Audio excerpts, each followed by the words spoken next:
And this player has been playing at Cardiff City for 7 years, and he said the biggest difference between Australian football and English football is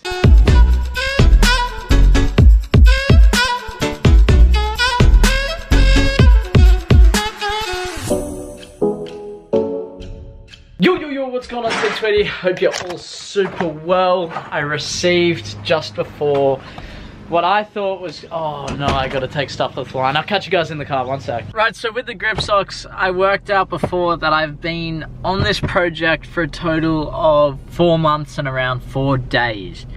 Man, it is one of the toughest things I've ever done. Again, another hurdle. I'm going to upload the review of the latest sample onto the Steps channel, so if you guys want to see that and see the grip sock samples and what the kind of final design will be, then make sure you guys go down below, click the link in the description and subscribe to the Steps YouTube channel. But man, so frustrating. Anyway, we put it behind us. I'm off to coaching now. I got a session with the team, and then tonight I have team training with Rydalmere, and we'll head off to that. Now, some super interesting stuff. We actually have just picked up 2 under-23 players from Cardiff City. Now, I'm just as interested as you guys are why they've decided to come to Rydalmere, and you know, maybe one day I'll even ask them that and have a chat with them. We may even get them on the vlog, I don't know. But we have 2 players from Cardiff City who are part of the under-23 squad. That's pretty much all I know. We had them at training on Tuesday night. Decent players, very built. That was the thing that I saw that was different to everyone else. They were strong, and you look at their physique and it's completely different. So that was super interesting, but we'll get into that a little bit later. Let's head off to this coaching session. Oh, these socks, man. They're doing my head in. Back home from that coaching session, not too bad. Got everything done that I wanted. Now the focus for me is team training. I need to make sure I'm ready for that. I don't know what we're gonna do tonight. It'll be interesting because last week on Thursday night, we didn't play an 11v11. We played, I think it might have been like 8v8 or so. It was different. I don't know. Look, I enjoy the 11v11s. I enjoy the 8v8s. I think they're all good. Maybe it's good to mix them up. I'm sure the coach has in mind exactly what he wants to do for the session. But again, the focus is performing. Look, I believe there's a possibility I'm in contention for a starting spot this week if I perform at training. I did okay at the game. Do I think I can take someone's spot? I don't know. He may look to change things up. I'm never gonna say I deserve a spot. I deserve this. I deserve that. At the end of the day, it comes down to what the coach wants. You, as a player, should never think, I deserve this. I deserve that. I've done this, so I should get that. That's not how it works. And if you're thinking like that, when you think and you go to game day and you're like, okay, I deserve to be starting today because I scored a hat-trick last week. You get to the game and you're told you're not starting. Your sort of mental state goes from, yeah, I'm the best player in the world, to bang, rock bottom. So don't think that you deserve stuff just because you've done things. Football's a crazy game. So I've seen some crazy coaching decisions throughout my career. I've seen players dropped for stupid reasons before. It happens all the time. So for you guys out there, this whole message, this whole spiel, you will not go places when you think you deserve it. Let your football do the talking. So, oh, I'm keen to get out there and just train. I'm sick of all I can think about is the grip socks and how frustrating it is starting off this whole new business. It's probably one of the biggest challenges I've had. But we keep going, don't we, Spencer? We love it. We love the grind. So I had to rush out the door. I'm sorry I didn't catch you guys. I was busy trying to do stuff right before I left, and bang, I had to leave just to make sure that I get to training on time. This morning I actually had scheduled a sprint session with Clayton. We were gonna go down and, you know, get a session in. But I woke up, man, and my legs, I didn't want it. I didn't want to do it. Sometimes you schedule things in. I say this all the time. Schedule things in, plan to do stuff, see how you are right before, and then make your decision. There was not much point in me deciding the night before,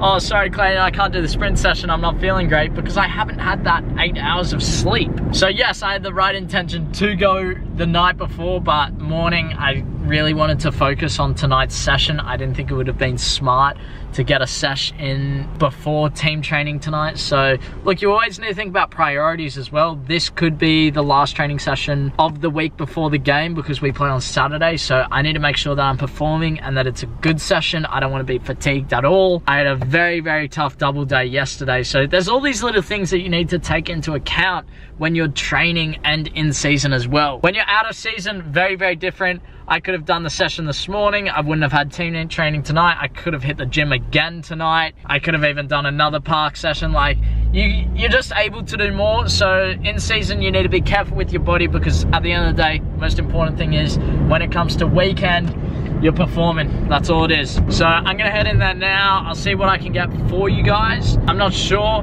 but I'll catch you guys afterwards regardless. Just leaving now. Lights are off. Session done.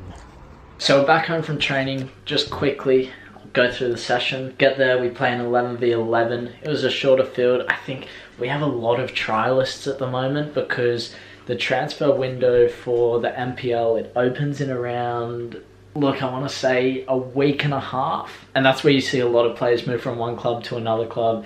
You know, players leave our club. We've already had 2-3 players leave, but that opens up spots for more players to come in that transfer window. I don't know how long it goes for. It's something I haven't experienced before because I've never been part of this sort of first grade squad level. So it will be an interesting time to see what happens. You never know. People talk and people call people and you just never know what goes on. But with the 11v11, for the first 35 minutes, I played as a number 10, and man, I found very, very good space. I got the ball a couple of times, put players through, I drove the ball. I feel so confident in that number 10 position, picking the ball up in between the lines, driving the ball forward, and then finding the pass. It's what I love doing. It's what I've done for so long, and you know, it felt good to be back in there and in my element, you could say. So that was super exciting. Good little signs there. And then, because we had 3 teams, we have something like 30 players. So 2 teams would play, 1 team would be off doing sort of 5v5 possession. And then for the last 10 minutes, I want to say, the right back for one of the teams got injured. So I went in, got some extra game time at right back. That's okay, because I wouldn't have played at all. So, you know,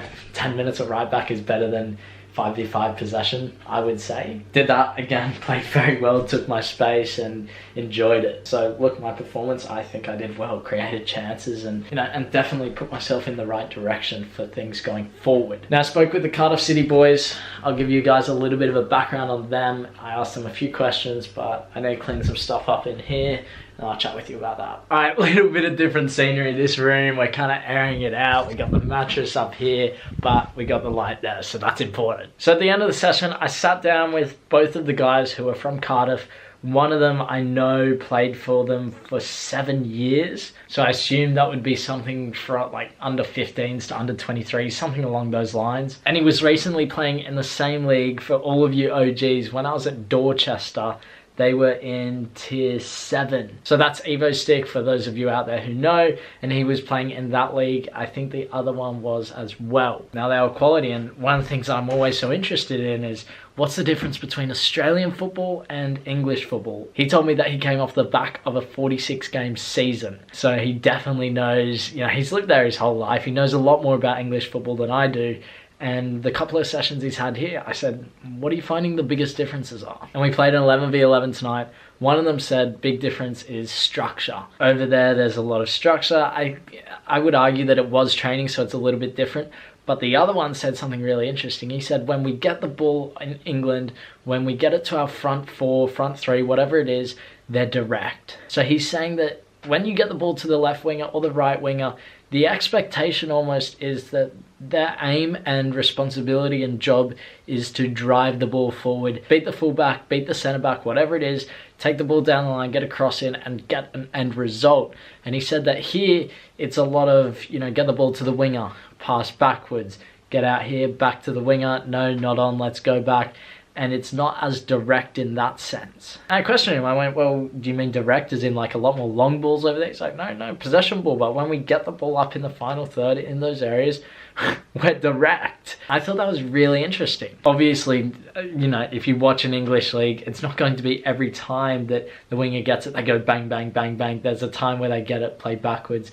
But it's definitely something that, you know, it opens up your mind about new experiences and new possibilities, because you can take something from one play style and implement it into yours. So that's what he told me the difference was between the English system of playing and the Australian system of playing. So super interesting stuff. I made a little bit of a friendship with him. We talked a little bit and I told him about my experiences overseas, and they were good guys. Definitely top blokes. So I'm going to end the vlog there. I hope at least one of you learned something today from the sort of spits of wisdom that I had. But for now, Ting Tui, I'm signing out. Make sure you like on the show, subscribe, and enjoy the journey. I'll see you around. Bye.